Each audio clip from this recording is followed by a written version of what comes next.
I watched a total of 20 films in the month of January. Here's my top 10 favorites that I watched. At 10, we have the Netflix documentary, The Greatest Night in Pop, which is a documentary about the We Are the World song.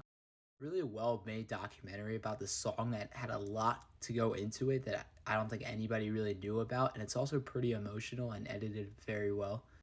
Next up at number 9, we have one of my favorite comedies, The Hangover.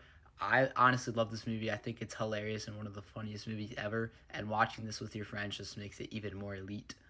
At number 8, we have Killers of the Flower Moon. I really held off watching this movie for a while because of the long runtime, but because of the way this movie's edited, it does not feel like it's 3 hours, which is a good thing. And also, this movie has some of the best performances of the year, especially Lily Gladstone. Up, we have The Iron Claw, which is one of the most emotional films of the year. Zac Efron gives one of the best performances of the year. He was snubbed at the Oscars. This movie is great and very emotional. If you haven't seen it, please go check it out. It's so good.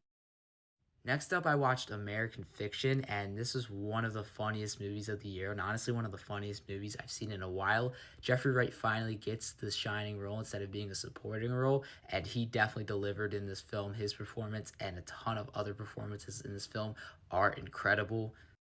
Next, I watched Training Day for the first time ever, and this, I gotta say, this is probably Denzel's best performance ever, which is saying a lot.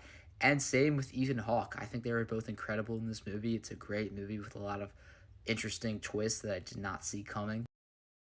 I watched The King of Comedy for the first time, and I gotta say, this is probably one of my favorite Scorsese movies.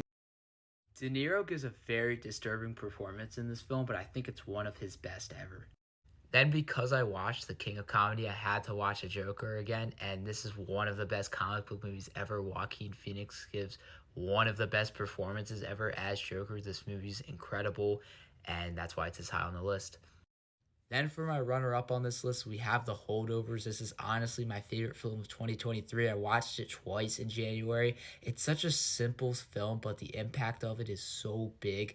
I just loved watching these unlikely trio spend Christmas together, and I could honestly watch another 2 hours of this film. Now, finally, my favorite movie I watched in January was Knives Out on rewatch. I rewatch this movie all the time. It's one of my favorites ever. The ensemble is great. It's one of the best murder mysteries ever. Daniel Craig is incredible. Chris Evans is incredible. The whole cast is amazing. I love the aesthetic of the movie. I love the colors. I love everything about it. The score, it's just a great movie and my favorite movie I watched in January. You guys want to check out every film I watched in January and films I am watching throughout the year, make sure you guys follow my letterbox at TCK Films with 2S.